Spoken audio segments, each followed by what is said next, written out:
નમસ્કાર મિત્રો, હું છું જયેશ રાઠવા અને નચિકેત સ્ટડી પર આપ સૌનું હાર્દિક હાર્દિક હું સ્વાગત કરું છું. હવે મિત્રો આપણી નજીકમાં જ કોન્સ્ટેબલની એક્ઝામ આવવાની છે, એટલે તમે લોકોએ આની પહેલાં ઘણી બધી તૈયારીઓ કરી ચૂકી હશે અને ઘણા બધા વિદ્યાર્થીઓ, ઘણા બધા મિત્રો તૈયારી અત્યારે પણ ચાલુ રાખી હશે. પણ મિત્રો હવે જે સમય છે ને એ સમય છે રિવિઝન કરવાનો. ખાસ મિત્રો આ સમય છે અત્યારે આપણે જે કંઈ પણ અત્યારે વાંચ્યું છે હવે એ વાંચેલાનું આપણે રિવિઝન કરવાનું છે. બધું જ વાંચી લઈએ, હવે લાસ્ટ સુધી વાંચ જ કરીએ, પણ રિવિઝન નહીં કરો ને તો તમને એક્ઝામમાં યાદ કશું જ નહીં આવે, બધું ભેગું થઈ જશે. એટલે હવે મિત્રો બધું મૂકીને જે કંઈ પણ વાંચેલું છે બધા એનું રિવિઝન જ કરવા માંડજો. અને એટલા માટે તમારા માટે ખાસ આપણે સ્પેશિયલ આ સિરીઝ લઈને આવી ચૂક્યા છે કે જેમાં તમે બધા જ કોન્સેપ્ટ વાંચેલા છે, બધા જ ટોપિક તમે વાંચેલા છે, જો સિલેબસમાં આપેલા છે એ તમામ સિલેબસના ટોપિક્સનું આપણે વારાફરતી એક એક વિડીયોમાં એક એક ટોપિક લઈને આપણે એનું ફટાફટ રિવિઝન કરીએ છીએ. એટલે કે 10 જ મિનિટમાં મિત્રો આપણે 50 પ્રશ્નોને સોલ્વ કરવાના છે. બરાબર છે? 10 જ મિનિટમાં આપણે બીજા જેવો ટાઈમ પાસ કરાવતા નથી મિત્રો. 10 મિનિટમાં 50 ક્વેશ્ચન સોલ્વ કરીને ભાગવાનું છે આપણે. બરાબર છે?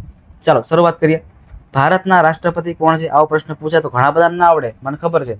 તો ભાઈ દ્રૌપદી મુર્મુ છે. બરાબર, દ્રૌપદી મુર્મુ જે છે મિત્રો ભારતના હાલના રાષ્ટ્રપતિ છે. રાષ્ટ્રપતિનું કાર્યકાળ કેટલા વર્ષનું હોય છે? તો કે ભાઈ 5 વર્ષનું રાષ્ટ્રપતિનું કાર્યકાળ રહેતું હોય છે.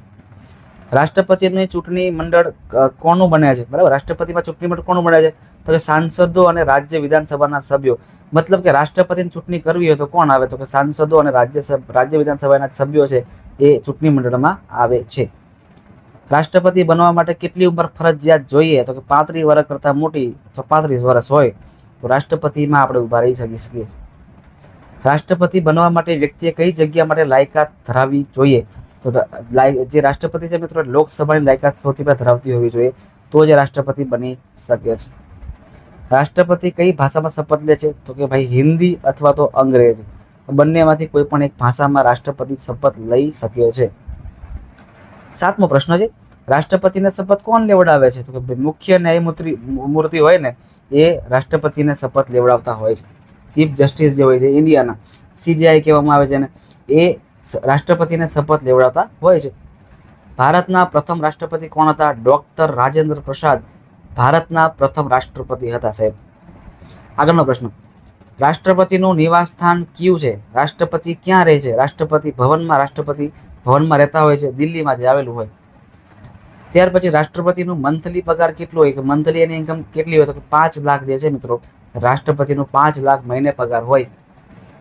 રાષ્ટ્રપતિ કોના પર સલાહથી કામ કરે છે? રાષ્ટ્રપતિ મિત્રો કોની સલાહથી કામ કરે? તો કે વડાપ્રધાન અને મંત્રીમંડળ જે કંઈ પણ છે એમની સલાહથી કામ કરતા હોય છે. રાષ્ટ્રપતિ ભારતના કયા દળોનો પ્રમુખ છે? તો કે ભાઈ ભારતની 3 સેનાનો પ્રમુખ છે. હવાઈ દળ જે પાણીમાં જે છે એ, બરાબર છે, અને બોર્ડર પર જે છે BSF છે એ 3 દળો, 3 આર્મી ફોર્સ છે મિત્રો એના વડા છે, પ્રમુખ છે. રાષ્ટ્રપતિ કઈ કલમ હેઠળ ક્ષમાદાન આપી શકે? તો કે 72ની કલમ હેઠળ રાષ્ટ્રપતિની પાસે સત્તા છે કે કોઈ પણ માણસને એ સજામાંથી ક્ષમા આપી શકે છે, સજામાંથી એને બાકાત કરી શકે છે. રાષ્ટ્રપતિ કે તો જ એ કઈ કલમ છે? તો કે 72 નંબરની કલમ, 72 નંબરનું આર્ટિકલ પ્રમાણે.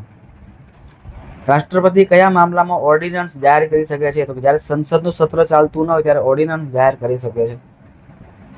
રાષ્ટ્રપતિ મહાભિયોગ દ્વારા કેવી રીતે હટાવી શકાય? તો કે બંધારણના ઉલ્લંઘન કરવા બદલ. જો રાષ્ટ્રપતિ બંધારણનું ઉલ્લંઘન કરે તો રાષ્ટ્રપતિ પર મહાભિયોગની કાર્યવાહી કરવામાં આવે, રાષ્ટ્રપતિને પદ પરથી હટાવી શકાય, દૂર કરી શકાય.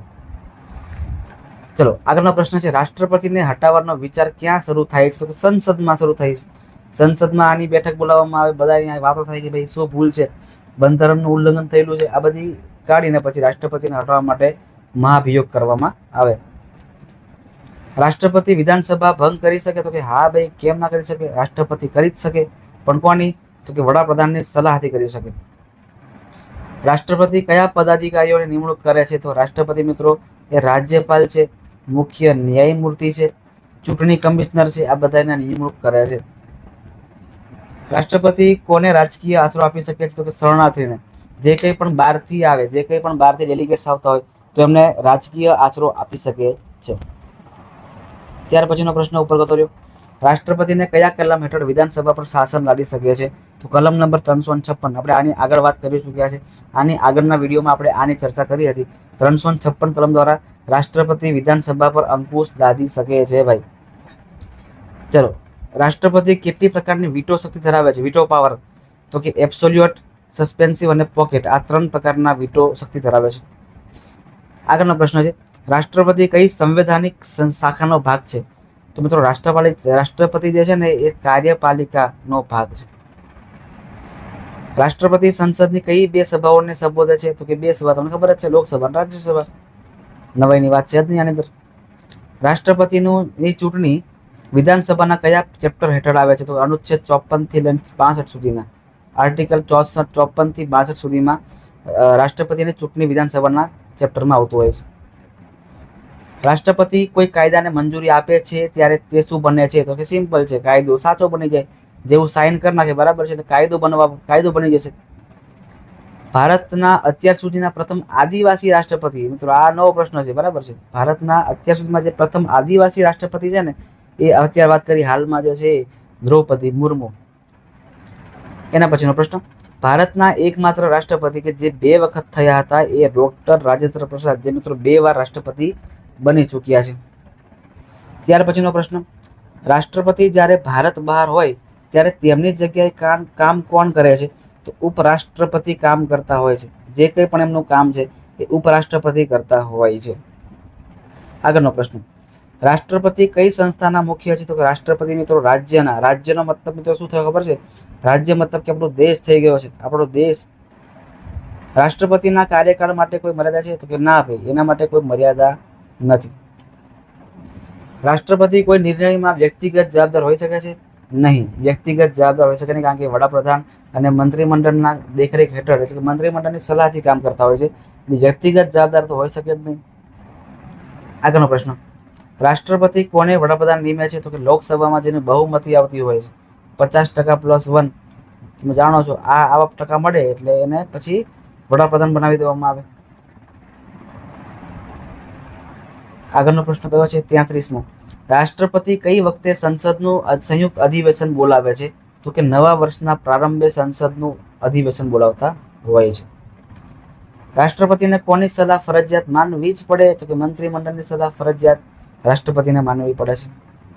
રાષ્ટ્રપતિ કયા કિસ્સામાં અધિનિયમ પર હસ્તાક્ષર ન કરી શકે?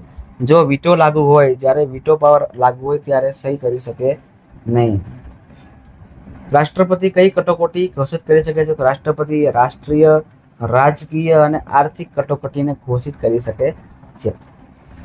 રાષ્ટ્રપતિ કોના અધિકાર હેઠળ ન્યાયાધીશોની નિમણૂક કરે છે? તો કે 124 આર્ટિકલ મુજબ ન્યાયાધીશની મિત્રો નિમણૂક કરવામાં આવતી હોય છે. ત્યાર પછીનો પ્રશ્ન, રાષ્ટ્રપતિની ગેરહાજરીમાં રાષ્ટ્રપતિ તરીકે કોણ કાર્ય કરે છે? ઉપરાષ્ટ્રપતિ. રાષ્ટ્રપતિ પદ માટે મહાભિયોગ પ્રક્રિયામાં કેટલી બહુમતી જોઈએ? તો કે 2/3 બહુમતી અને 2/3 બહુમતી જોઈએ. ધારો કે મિત્રો 100 માણસો હોય તો 33 દુ 66 માણસો માનવા જ જોઈએ, બરાબર છે. એવું પણ સમજો ને કે 10 માણસ છે મિત્રો, 10 માણસમાંથી 6-7 માણસ તો માનવા જ જોઈએ. એટલે કે 2/3 2/3 જે છે એ લોકો હોવા જોઈએ. રાષ્ટ્રપતિ કઈ સંસ્થા દ્વારા ચૂંટાય છે? તો કે ચૂંટણી પંચ દ્વારા ચૂંટાતા હોય છે. રાષ્ટ્રપતિ કોને સંસદમાં 12 સભ્યો નિમવા સત્તા ધરાવે છે? રાજ્યસભામાં 12 સભ્ય જે છે ને, આપણે વાત કરી હતી કે 12 સભ્ય કયા કયા હોઈ શકે? તો મનોરંજનમાંથી હોય, ટેલિવિઝન જગતમાંથી હોય, સાહિત્યમાંથી હોય, કોઈ પણ એમના ક્ષેત્રમાં આગળ આવેલા હોય તો 12 સભ્યો નિમવાની સત્તા કોણ? તો કે રાષ્ટ્રપતિ ધરાવે છે રાજ્યસભાની અંદર. રાષ્ટ્રપતિ કઈ પરીક્ષા માટે મહત્વ ધરાવે છે? તો કોન્સ્ટેબલ છે, જીપીએસસી, યુપીએસસી, અને આ કોન્સ્ટેબલ આપણે અત્યારે આવી ગયું છે, એટલે દરેક એક્ઝામ માટે, બરાબર છે મિત્રો. આ આપણે ક્વેશ્ચન આપણે કાર્ડ નાખીએ છીએ, અત્યારે કાર્ડ નાખો ક્વેશ્ચન. આ પ્રશ્ન પૂછાય જ ના, જિંદગીમાં ક્યારે ના પૂછાય.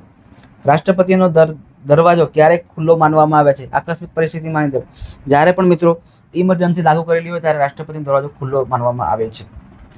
રાષ્ટ્રપતિ માટે કોઈ ન્યાયાલયમાં કેસ ચાલી શકે? તો કે ભાઈ ના, બરાબર છે. રાષ્ટ્રપતિ સામે કોઈ પણ ન્યાયાલયમાં કોઈ પણ કેસ ચાલી શકે નહીં. રાષ્ટ્રપતિ શું સંસદના સત્રો બોલાવી શકે છે? તો કે હા ભાઈ, બોલાવી શકે છે. આગળનો પ્રશ્ન, રાષ્ટ્રપતિ કયા કાયદાની સમજૂતી કરે છે? તો કેન્દ્રના કાયદાની મિત્રો સમજૂતી કરતા હોય છે. રાષ્ટ્રપતિ કઈ પરિસ્થિતિમાં આપત્તિ ઘોષિત કરી શકે છે? તો કે આંતરિક હિંસા ચાલતી હોય છે, યુદ્ધ ચાલતા હોય, કાં તો દેશમાં આર્થિક સંતુલન ચાલતું હોય ત્યારે રાષ્ટ્રપતિ એ જે છે એક આપત્તિ ઘોષિત કરી શકે છે.